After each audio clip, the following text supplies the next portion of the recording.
You know, Dan, I don't know about you, but I have always had real trouble looking at my finances. Oh, don't get me started. It's just something I don't like to do. It's stressful. It scares me. I don't know. I feel like a lot of us have a sort of irrational relationship with finances, especially if you've been through some rough times. But if you have some money and you're now trying, you're being responsible, you got your 401k in line, you got some investments. Those of us who are still in bad habit land could use a little bit of help, and that's where Monarch comes in. You can feel organized and confident in your finances with Monarch. It's an all-in-one personal finance tool that brings your entire financial life together in one clean interface on your laptop or your phone. And right now, just for our listeners, Monarch is offering 50% off your first year with code DOGMA at monarch.com. Now, Monarch is built for people like me who are busy. We have full-time jobs. We are bringing in money, and sometimes we get complacent. We don't pay attention to every dollar. Monarch does the heavy lifting. That can link all of your accounts in minutes. You get clear data visuals. It categorizes your spending. You get real control of your money. You get a visualization of where it's all going. And if you're not on top of your money, you could be missing opportunities to save more, to invest smarter, to hit your financial goals faster, like buying a home, saving for retirement, getting those new golf clubs. For me, in my marriage, money has long been a source of stress. This can break couples, and having better control over our finances has certainly helped to reduce the stress in our household. It gives your partner full access to your shared dashboard, your linked accounts, budgets, goals, and spending activity. It reduces fights about money, and there's no more guessing, no more hiding, no more, I didn't realize we spent that much. You can even give access to your financial advisor at no extra cost.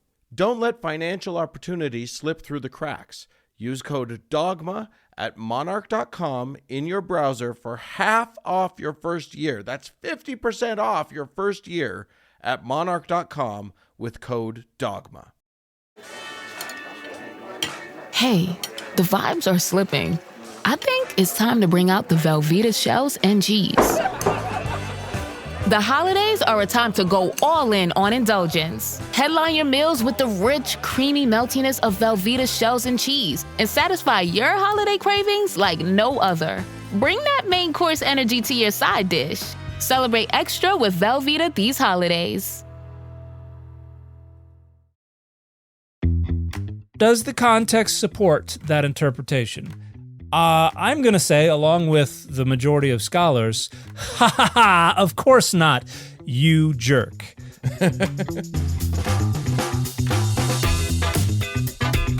Hey everybody, I'm Dan McClellan. And I'm Dan Beecher.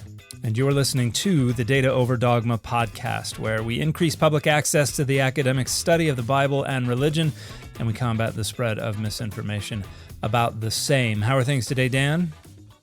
As good as can be expected, I think is the answer to that. All things considered, yeah. With weighing one thing against another, we're coasting on. We're going just fine. In this economy, with a man in the White House, what else can you expect? Yeah. What can one do? We're doing okay. Today we're going to be talking about some interesting stuff. I'm actually fascinated by a few of the things that we're going to be talking about. All First. Right. We're going to do a chapter and verse. We're going to hit some 2 Thessalonians. Love them Thessalonians. Yeah. Well, one. I like to write an epistle to a Thessalonian if I can, every now and then. This is chapter 3, and the way that it is used to be a jerk. Yes, very jerkish behavior. This is one of the jerk passages, and then we're going to jump to Hyksos. The Hyksos, yes. And I have never heard of Hyksoses. The Hyksos, various Hyksies. We're still trying to figure out the plural there, I guess. Yeah, I looked at it, but I'm excited to hear about it and whether or not it actually helps us understand the Exodus, Maybe Joseph. There's so many things. This is Arimathea, or no, not that Joseph. That's much later. Which Joseph Fiennes. Just pick a Joseph. Pick a Joseph. Josephs, and Joseph Smith. You can't miss with a Joseph. Well, right. That one we'll leave that one to lie, and we'll go on with our first thing, chapter and verse. And as we said, this chapter and verse is 2 Thessalonians chapter 3. We're gonna do sort of a whole paragraph, basically. Yeah, a sense unit, if you will. A sense unit. Yes. 6 chapters or verses 6 through 13. There you go. We're going to really land on one verse, though, because this is the jerk verse. This is where if you bring this up, like, jerk.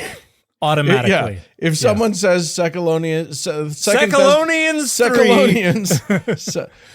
Thessalonians chapter 3 verse 10, you know you're about to get a really a jerk argument. Somebody's about to be a real piece of work for you. But let's dive in. We'll read through the thing. Okay. And then I want to talk a little bit about context. I want to talk about what scholars think is going on here, and before we get into how people are leveraging this. Since you mentioned context, this is an epistle from Paul. Is this one of the actual epistles, Pauline epistles? No. Okay. This is one of the disputed Pauline epistles. So I think it's more common among your critical scholars than among your apologists and your theologians to acknowledge this. It's not unheard of among the conservatives and the theologians, but most critical scholars would say that this was likely written by somebody pretending to be Paul after Paul's death.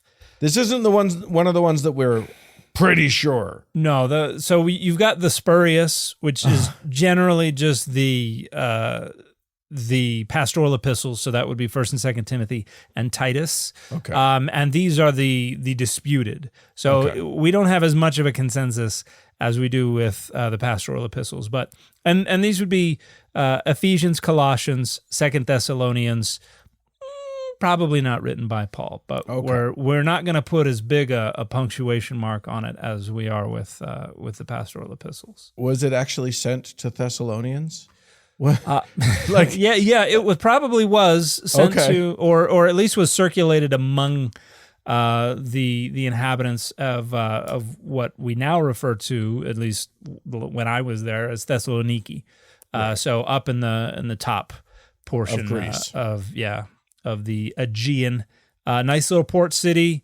Last time I was there was a TGI Fridays there. Don't know if it's still there, but that is an interesting marker of civilization. I will say that. I'm not sure that what it portends. I don't think it's good. No, probably not good. No, but I spent much happier times in some of the ancient sites there in Thessaloniki. But it was there was a European League basketball game on the TVs there. So it was like going to Canada. You've been to Canada many times, and it's like going to Canada, and it's like, okay, they're speaking my language.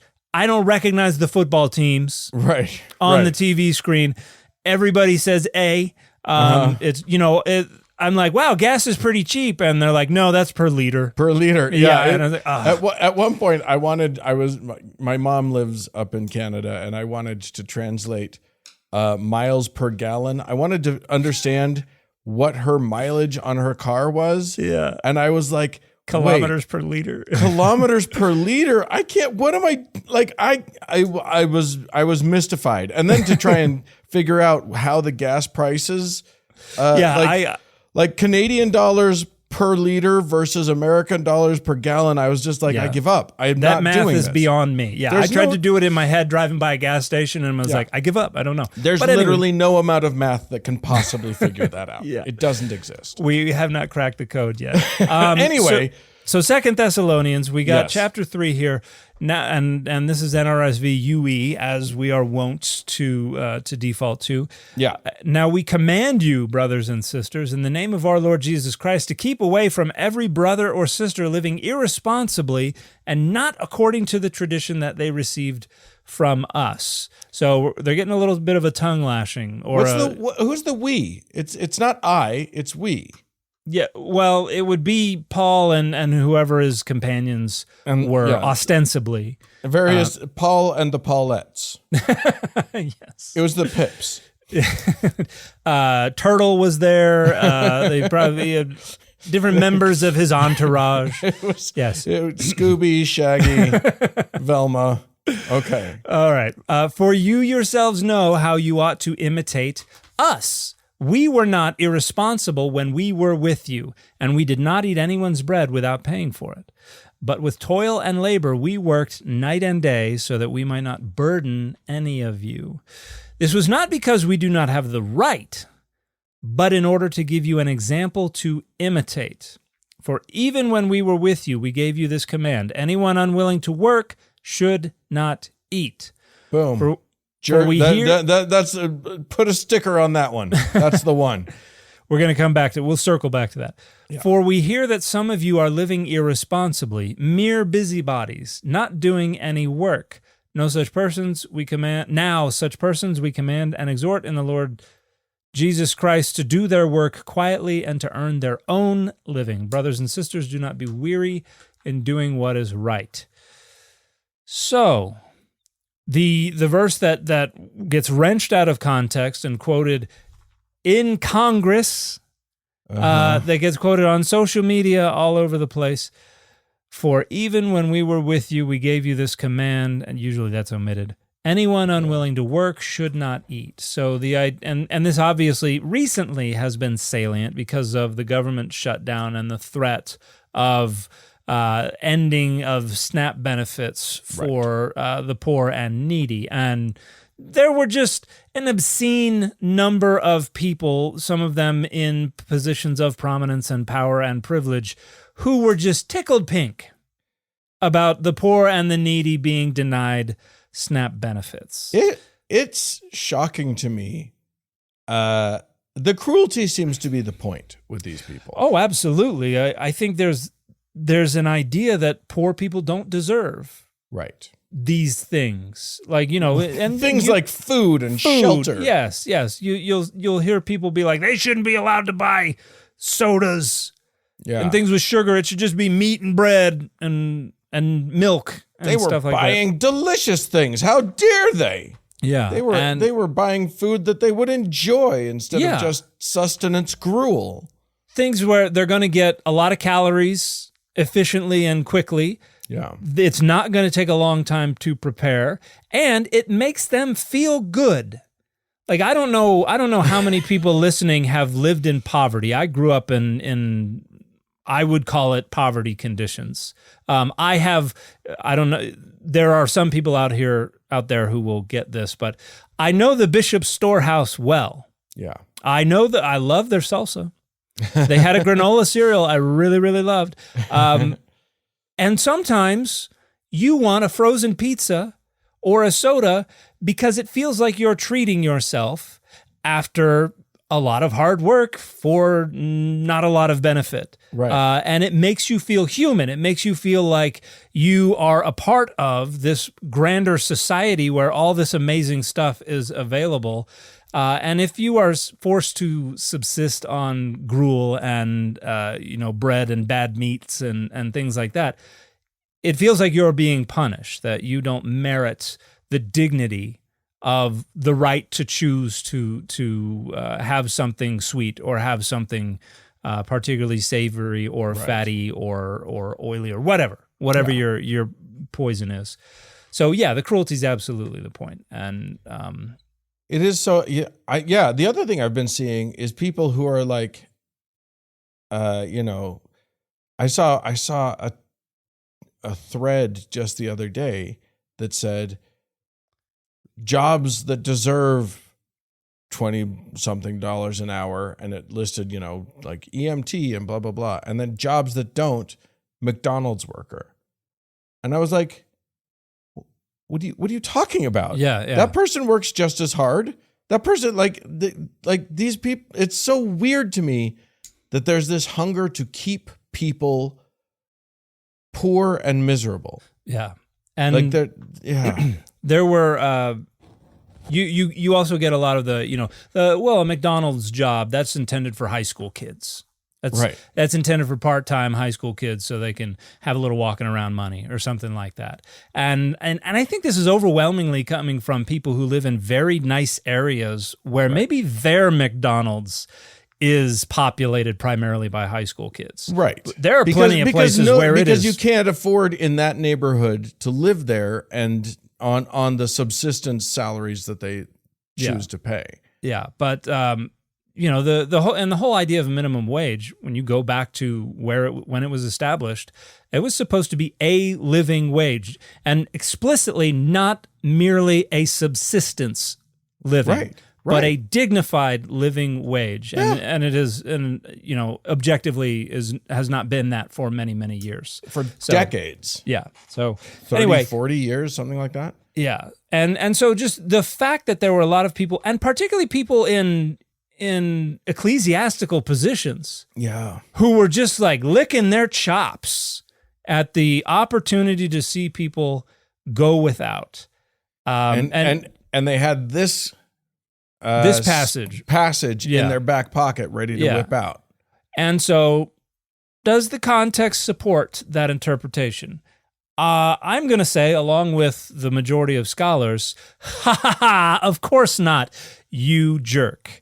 And you can quote me on that. That's okay. That is the formal academic term response. Yeah. And we'll make that the official position of the podcast yes, as well. There are a couple of different readings of this that I think are interesting. One is the consensus reading. This is where, if you look in commentaries, this is overwhelmingly going to be the one that is preferred by the majority of scholars. There's another one that is a bit more of a minority reading, but I think is attractive. Okay. And I'll start with the minority reading just because I think it makes better sense of the verses that come before. The author, pretending to be Paul, talking about when Paul was there, and it's like, I had a right to demand the food, but I didn't. Right. Because I was working, for my wages. I was being a good little worker bee. Yeah. And specifically to teach all of you how to be good little worker bees. To set an example. And so the idea here is that he was someone who had an ecclesiastical office, and he was fulfilling duties associated with that office, but rather than treat the fulfillment of those duties as meriting payment through the resources provided by the community, food being the main one, he said, no. My duties towards the church, I'm not charging for. I'm going to work to earn the food that I am served, am fed. So the reading that I find attractive, that unfortunately, just for me, unfortunately is not the majority reading, is that Paul here is talking about people who actually have responsibilities within the governing body of the church. People who hold offices within the church who are like, well, I'm a bishop, I'm an overseer, I'm a pastor, I'm a teacher, I'm an evangelist, whatever. Therefore, I don't need to go out and get a day job. My work for the church should be enough for me to be able to enjoy the resources provided by the congregation. It's weird that modern ecclesiastical leaders don't prefer that particular reading of this. I don't know why they wouldn't. It seems so strange that they wouldn't want everyone to think that they should also have to have a day job. Yes. Well, we've merged the day job with the ecclesiastical duties within most Christian traditions, denominations. Well, that's true. Your tradition does not do that. Kinda, yeah. Once you get into central leadership, there is a stipend that is the higher ups get paid, but the parish leader, the bishop of the ward, he gets bupkis. Yeah, and that's because he's has a day job. Yeah. He's not being, he's getting nothing. It's volunteer. Yeah. It's the lay clergy is what they call it. And then the higher ups, that is their only job that they have, which is the rationalization for the stipend. Whether or not you think the stipend is fair or exorbitant or whatever is going to depend on other factors. But one way to understand this is, hey, these are people who are working for the church and then saying, I shouldn't have to have a day job. And the passage is saying, no, if you're going to eat the church's food, you need to earn it.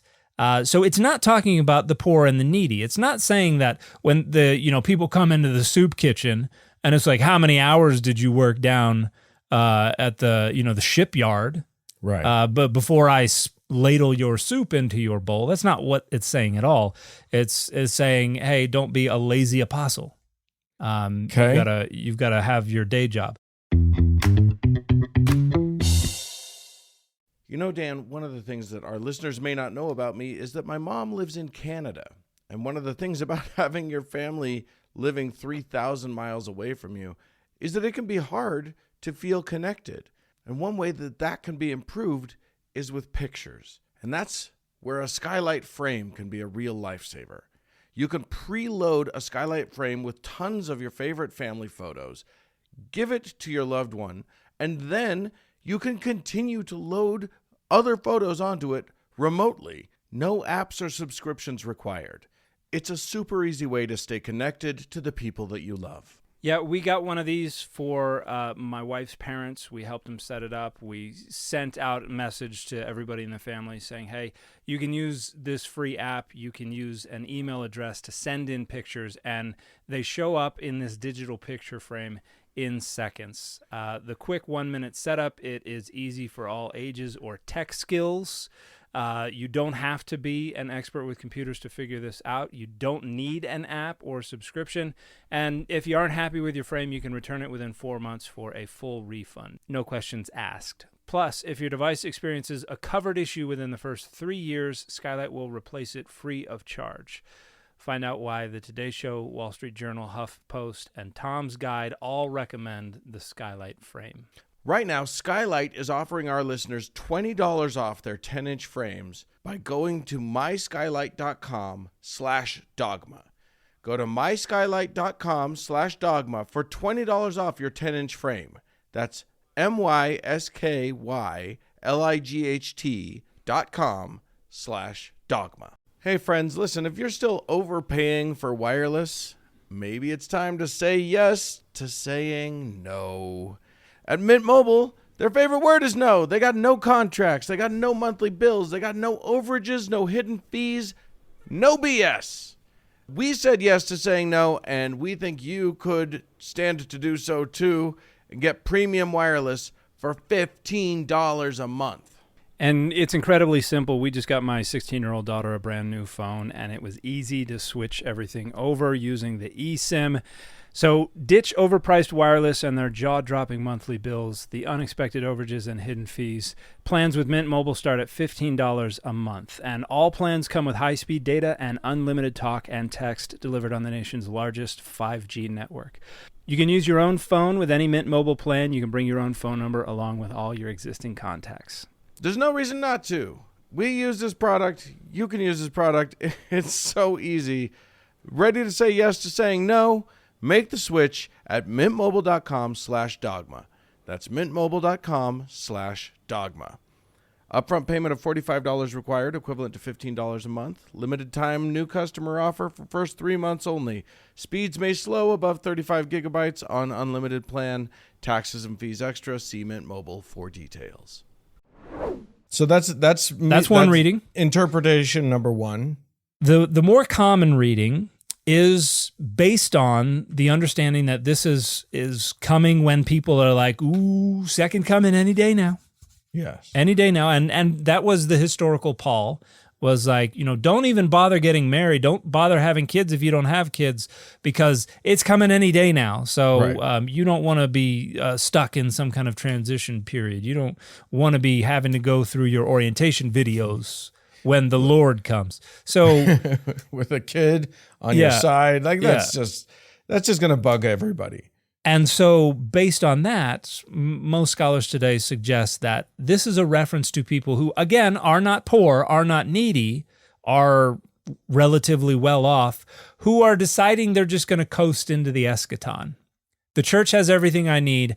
I don't need to continue with my day job because Jesus is coming back too soon anyway. So that's the more popular reading, that this is about folks who have the means to work, who have the resources, but are deciding, you know what, I'm going to put my feet up and I'm just going to let the church prop me up until Jesus arrives. Okay. So it's an eschatological laziness that is being condemned in verse 10, according to what seems to me to be far and away the most common reading of this passage. What weirds me out about that is if the eschaton is coming, why not coast? Let him coast. What are we doing here? It's all over in just a little bit. If you have the means to coast, feels like coast, baby. Have fun. Well, and that is a question that you would bring up if maybe this were actually written by Paul. Right. But that's one of the reasons probably for the post-Pauline authorship of this text is the delayed parousia, the delayed eschaton. Hey, it hasn't come yet. Generations are passing on. It was supposed to be here. And that's when that's when you get people going, okay, back to having kids, back to work. Let's, we can't just rest on our laurels and just wait for this thing to happen. We got to knuckle down and support ourselves. So that may be the reason that this is in this passage, is because people were doing that. People were like, I thought y'all said it was going to be any day now. So I decided to cancel, my contracts and this work trip. And all that kind of stuff, and they're going, well, we need to do something about this. We'll write another letter. And okay, well, what are we going to say? Well, tell them they don't work. They don't get their asses back to work. They're not going to eat. The bishop's storehouse is going to close. That's right. So I think that's the more popular reading. If you don't eat your meat, you can't have any pudding. Okay, I don't want to quote more of the song. You have made me paranoid. How can you have any pudding if you don't eat your meat? That's all I'm saying. Anyway, how can I be expected to speak naturally when I'm not allowed to sing? And I'm an awful singer, so that's part of it. But so I think that's the most common reading, and that still does not validate the folks who are slinging this passage around to demonize and to try to deny SNAP benefits to the poor and the needy, demanding they have work requirements and things like that. And we've seen that kind of rhetoric from a number of prominent evangelical Christians. Very much so. Eric Hovind is one who has come out and say this. Somebody named Pastor Joseph Hall. I'm not familiar with Pastor Hall. Christopher Arps is another. Yeah. And then there's a guy on social media. I wish I could remember his name, but he does a lot of videos where he's in like Disney World or Disneyland wearing a MAGA hat, and he'll be like, and film people's reactions to him being a jerk in public and then make fun of them. But he likes to dance off beat and have anti-woke slogans on the screen. Right. And he was doing the same thing. And this is an example of someone, he's doing this celebratory dance. Yay, kids are going to go hungry. That's how Christian I am. Yeah. I also ahead. see it used by people like talking about, here's why you don't be a socialist and blah, blah, blah. and often in the context of people pointing out that likely Jesus would have been considered a socialist now, considering some of it, what he said. I don't know that that's correct. We should get into that at some point. Ooh, yeah, that would be a great topic for a show. But I do think that it is because here's the thing.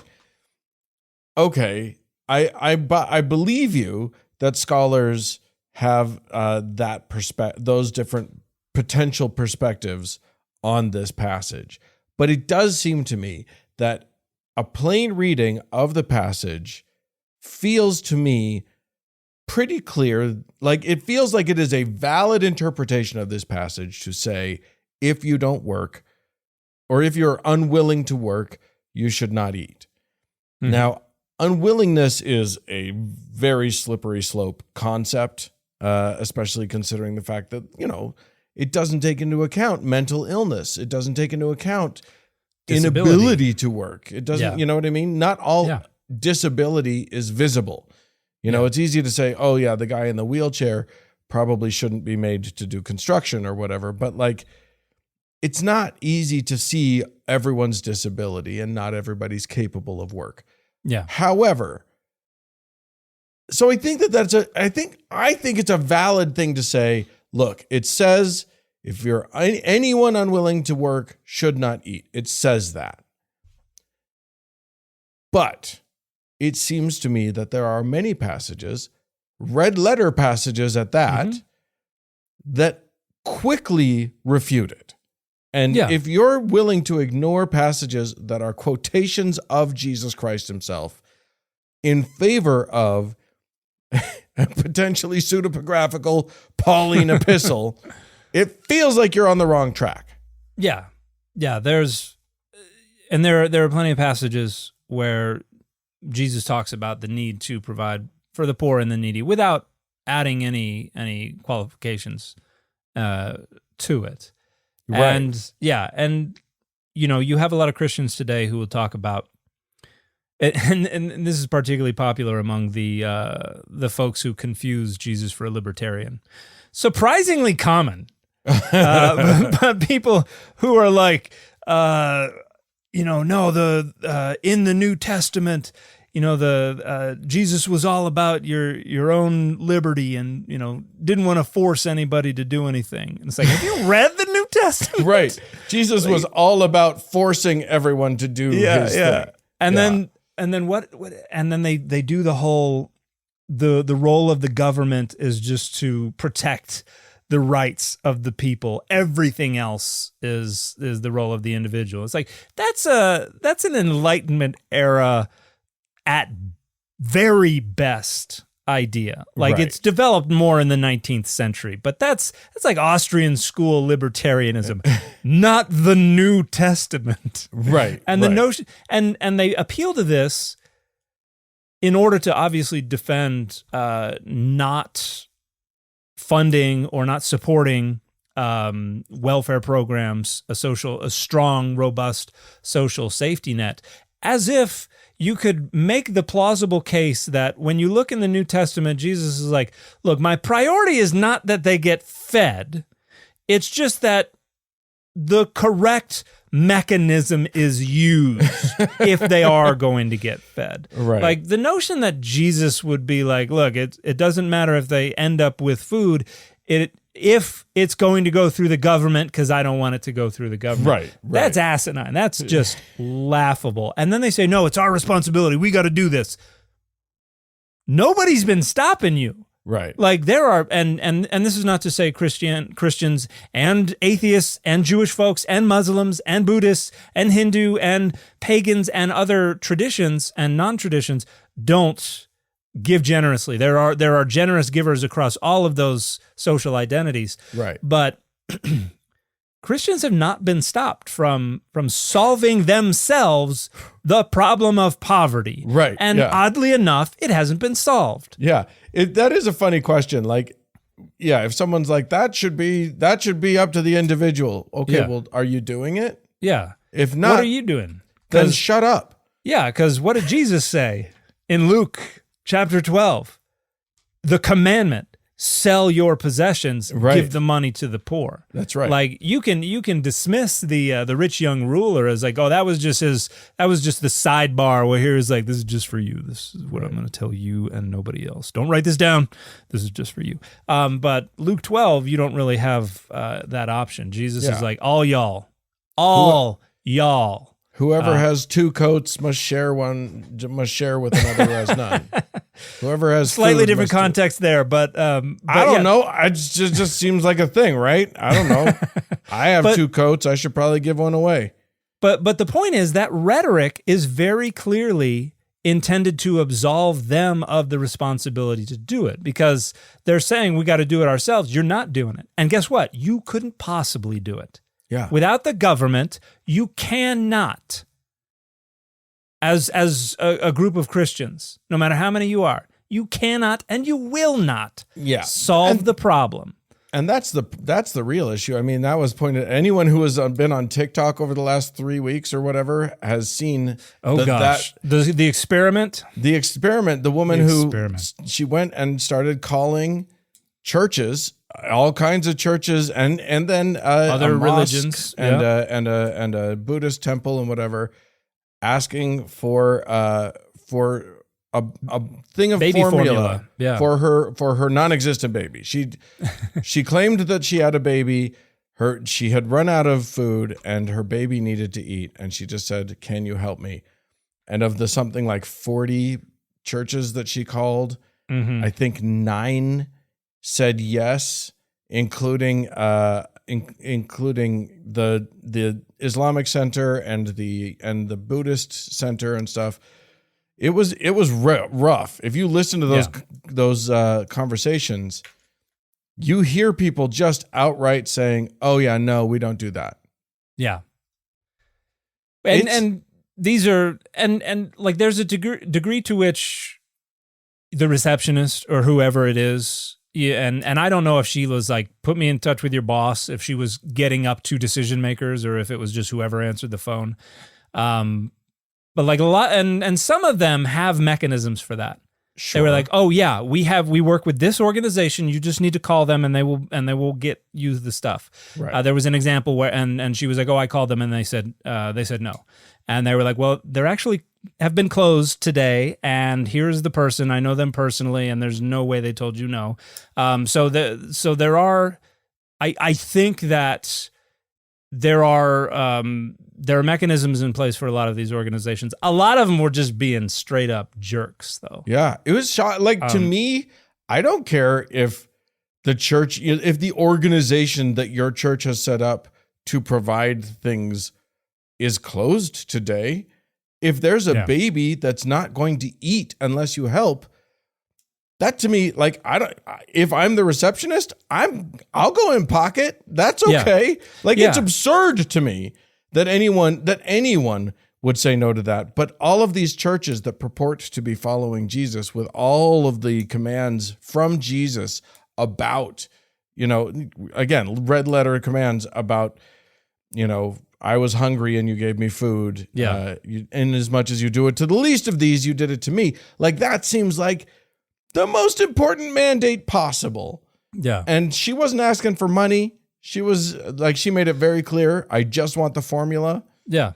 Crazy. It was nuts to me. And there's and there are some people who have there have been videos of sermons that were preached where people brought this up and criticized and condemned the woman. Somebody called her a witch. And then she was casting spells on all the people, making them not be nice. She turned me into a newt. But then there's this pastor named Steven Anderson. Oh gosh! Oh, I know. You know this guy? Oh, I am familiar with Steven Anderson. Here's what he posted. He's banned from many countries. Did you know that? He is literally not allowed to go to dozens of countries. Yeah, and he's he's just downright a jerk. Yeah. Like I've responded to a bunch of his videos.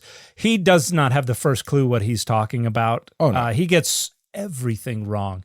But he posted on Twitter, "I would be pissed if I donated to a church and found out that they were giving," content warning, by the way, "they were giving the Lord's money to single mother whores.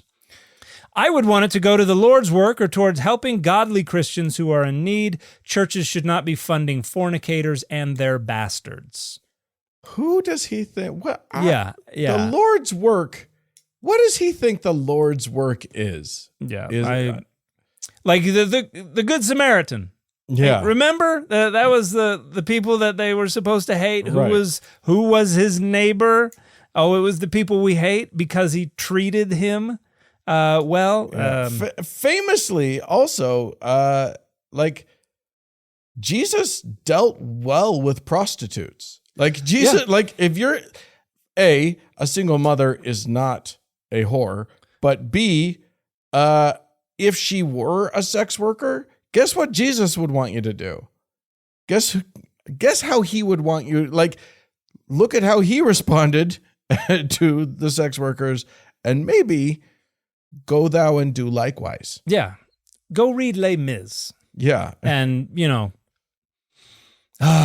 Yeah. So, so there you go. So you got a lot of people who are trying to dig through the Bible to find excuses to not help other people, find excuses to literally demonize, in some cases, the poor. Yeah. Find excuses to basically hoard more of their money and not share it with the poor and the needy, which is repeatedly commanded of followers of Jesus in the New Testament. So 2 Thessalonians 3:10, I get the appeal.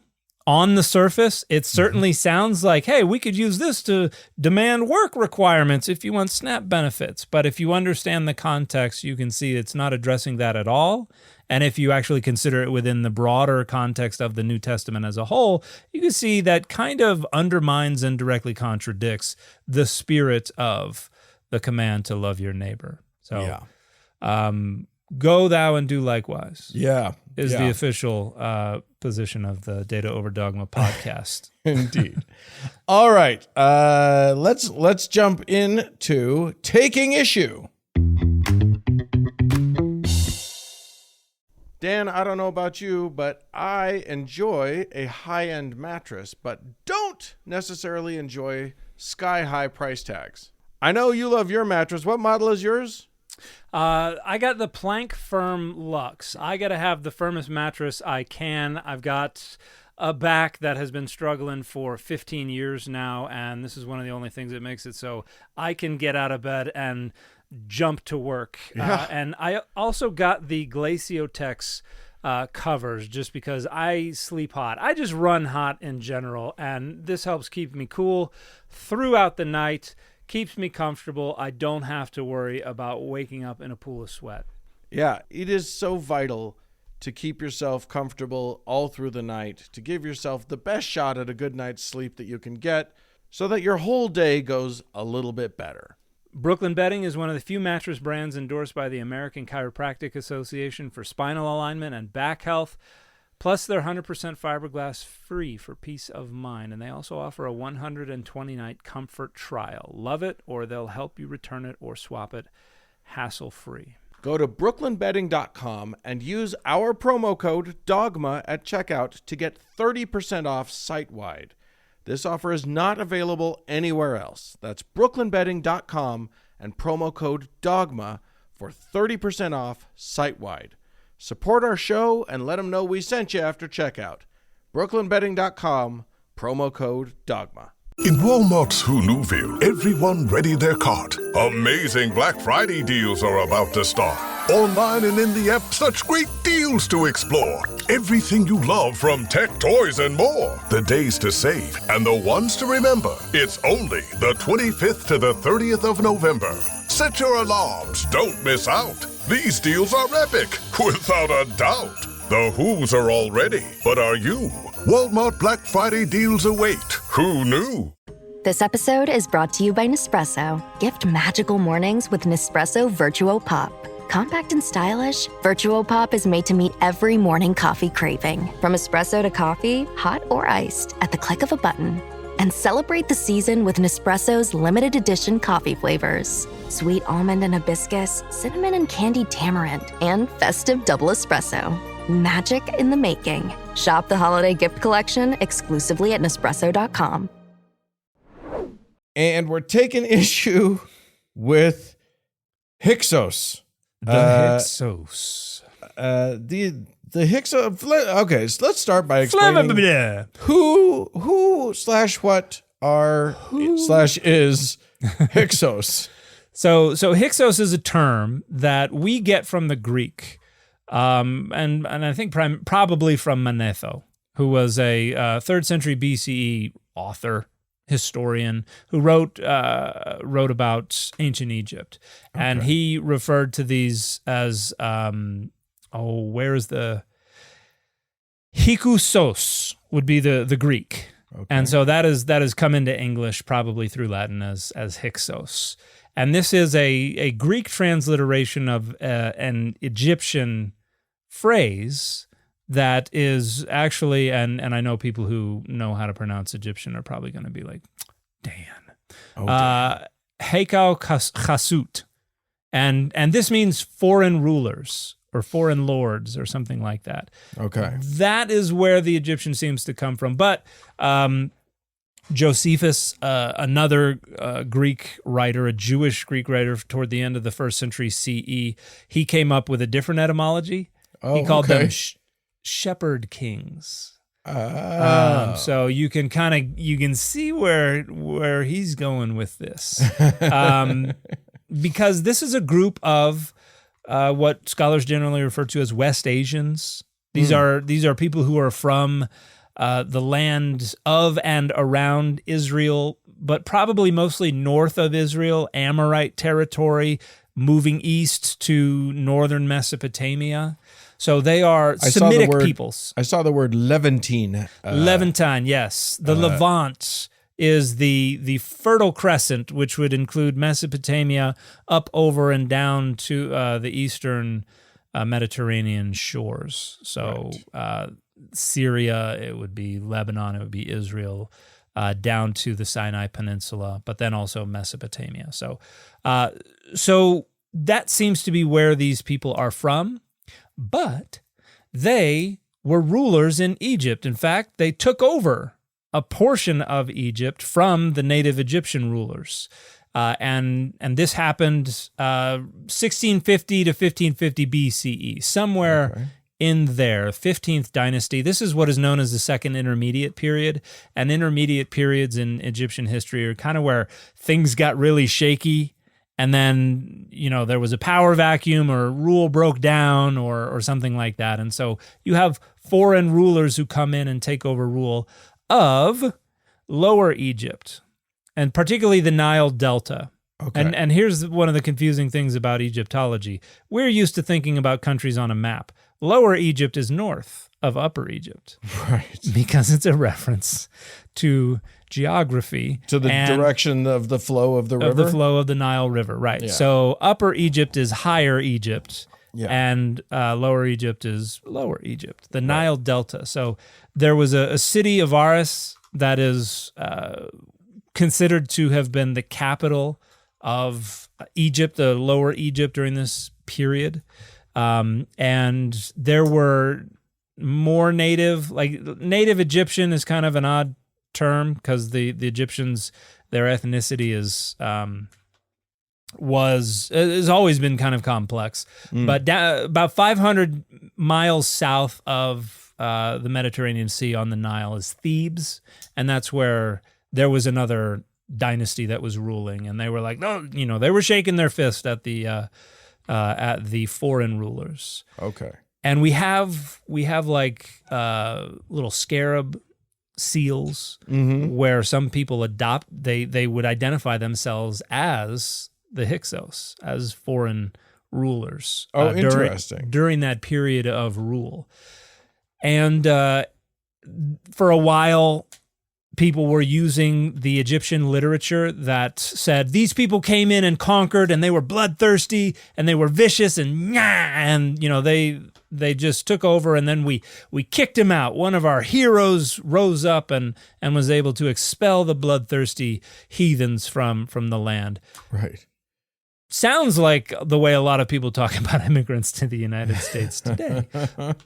But that is not what happened. Based on archaeological and other data, we know that they actually had been not infiltrating, but they had been moving into the land and settling and intermarrying and just getting along just fine for centuries prior to the rise of their dynasty, their rule. And their rule was probably something that was pretty organic. They were like, hey, we'll we'll take over while things are while you're trying to get things figured out. Until you get back on your feet, we'll go ahead and we'll be in charge. And while they did seem to, there does seem to be some kind of uprising against them, there were still Semitic West Asian people all over that area for centuries afterwards as well. So a lot of rhetoric and propaganda tries to reduce things to simple binaries. Right. And then vilify one side, glorify the other side. And that is what was probably going on in Egypt. But right. The reason we bring up the Hyksos is because I've been seeing a lot of people trying to argue that the Hyksos represent evidence that the Hebrews were enslaved in Egypt, or that this was the context for Joseph's rise to power in the book of Genesis. And there have been folks who have argued that, well, if there was already a Semitic administration in power, it makes it so much more likely that they would have elevated this other Semite, even though, and in the book of Genesis, when Joseph invites his family to come to Egypt, he says, tell them you're shepherds. And then Egyptians hate shepherds. They'll tell you, ooh, go over, take that land over there. And then they get Goshen. And so for Josephus to call them shepherd kings is kind of, suggesting, oh, these are people associated with Joseph and Jacob's family. And so the timelines don't really work out, though. That's a problem if we take the. So when are we thinking? You mentioned that the Hyksos were sort of mid 1600s to mid 1500s BCE. Yeah, 17th to 16th centuries BCE. And then so when would Joseph theoretically have been supposed to have been alive? Well, okay. So that's fair. It depends on when you date the Exodus. They were supposed Joseph was before the Exodus, right? Yes. Joseph was well before the Exodus. I mean, I know Genesis is before Exodus, but I don't know how if it's supposed to be chronological in that way. Yes, it is supposed to be, and Joseph gets sold into slavery in Egypt, and then the family comes to Egypt to escape famine. Joseph is in power. Joseph says, "Hey, stay with me," and then that is supposed to explain how it is that the Hebrews became, located in Egypt. And then another king rose up that did not know Joseph, and he was like, "Hey, there are a lot of these Hebrews around. Let's enslave them." Precisely as Columbus did when he arrived in 1442 or 92 and said, "Hey, we could enslave all these people." Right. Doesn't seem to be any gold, but look at all these people we could just decide we own. Yeah. They're like money. Yeah. So if you date the Exodus to the 1400s BCE, which is what a lot of folks do, they'll say, "Oh, this was Amenhotep II. That was the pharaoh." 1440 to 1420, somewhere around there is the date of the Exodus. That only gives, max a little over 200 years from Joseph to Moses, which doesn't really make sense. They were supposed to have been in Egypt for around 400 years. Well, and there were millions of them. 2 to 5 million participating in the Exodus based on calculations from what the text says. So it feels like to go from Joseph's family to 2 to 4 million people in 200 years. That feels like a stretch. It is enthusiastic, definitely. They were enthusiastic. If that's what. But this is folks like Ron Wyatt, folks like Chuck Missler. Ron Wyatt's a favorite of the podcast. Yes. And even actual archaeologists like Bryant Wood, who is somebody who gets appealed to a lot when it comes to Jericho. He's one of the ones who provided this argument against Kenyon and the consensus view that the big walls fell down around 1550 BCE. He was like, no, it's closer to 1400 BCE. But even he, while being a little more cautious, was like, it could have been when Joseph showed up. But that only works if you date the Exodus to the late 1200s BCE, which some people do, and say, well, that's Ramses. And, you got the city, Pi-Ramses is one of the cities that they built, so the 1200s must work better. None of them work. Like, neither of those dates works. And as we've talked about, there was no Exodus. we can also just say, like, yes, we're entertaining the thought so that we can just sort of follow the logical thing through. But yes. The thing is that we do have evidence of the Hyksos, but we don't have evidence of any of the rest of this stuff. Yeah. And other than the Bible itself. And just the fact that they were Semitic peoples, they came from West Asia, is not enough. Because there were lots of Semitic peoples, and I think most scholars think that they were probably further north. They were probably coming from areas of Syria and around there and into Mesopotamia, because there seems to be some cuneiform Akkadian influence and stuff like that. So, it makes sense, right? There's a land bridge there. You can just go from Israel to Egypt. You just go there. So, like, it makes sense that, if there was a power vacuum in Egypt and there were a bunch of people who were powerful in Israel, you could just go. It's just like, you know what I mean? Like, yeah, it doesn't seem like it needs anything greater than that. Yeah. And there was a lot of genetic admixture. You had people going into Egypt from elsewhere, just like same with the U.S. Yeah. They didn't even have border patrol back then. Right. You could just walk in. And, you might be treated quite differently as a foreigner. Right. But, they wouldn't say, hey, where are your papers? Right. They might say, hey, what are you doing here? And if you say, I have an army or look at how much money I have, look at how much goods and gold I have to trade. Say, hey, you might get welcomed. Yeah. Or robbed.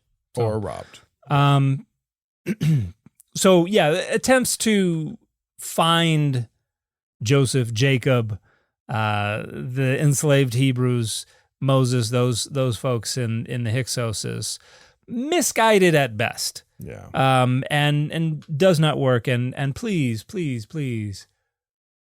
anybody out there, if you hear somebody say, well, there's a canal called Joseph's Canal in Egypt, please. That is there such a canal? There is such a canal. However, that name is only a few hundred years old.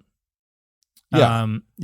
And that canal, it connects the Nile to the Fayum, which is, but it is basically a deepening of a natural, not constant waterway. Yeah, sure. that broke through like in the Pleistocene. Right. So Joseph didn't dig that canal.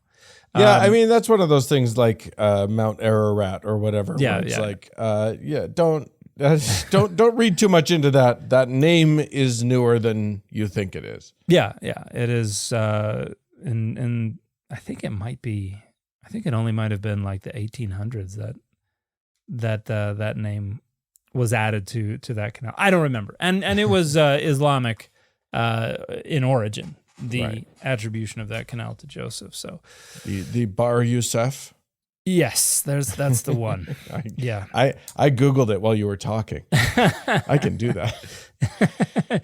Yes, he of not Cat Stevens. That's Yusuf Islam. That's right. That's a different thing. Wrote some of the one of the greatest singer-songwriters of all time. But we're not talking about him. Not talking about him. Not yet. All right, friends. Well, there you go. That's the Hyksos. A little bit of fun with history and archaeology there. If you would like to become a part of making this show happen, and let me tell you something, it's the main thing that makes this show go. is the support from our listeners. You can go to our Patreon, which is patreon.com/dataoverdogma, and then sign up where, if you sign up at the $10 a month level, you can get the after party, which is bonus content. Sign up at the $5 a month level and you can get early access to an ad-free version of every episode. That's always great. If you can't afford that, that's fine. Why don't you find a way to share us if you like us? Talk about us on your socials, share the YouTube, do whatever you can. We appreciate all the help we can get. We can always use more help. Thanks so much to Roger Gowdy for editing the show, and thanks to all y'all for tuning in. We sure do appreciate you. Bye, everybody. Data Over Dogma is a member of the Airwave Media Network. It is a production of Data Over Dogma Media, LLC, copyright 2025, all rights reserved.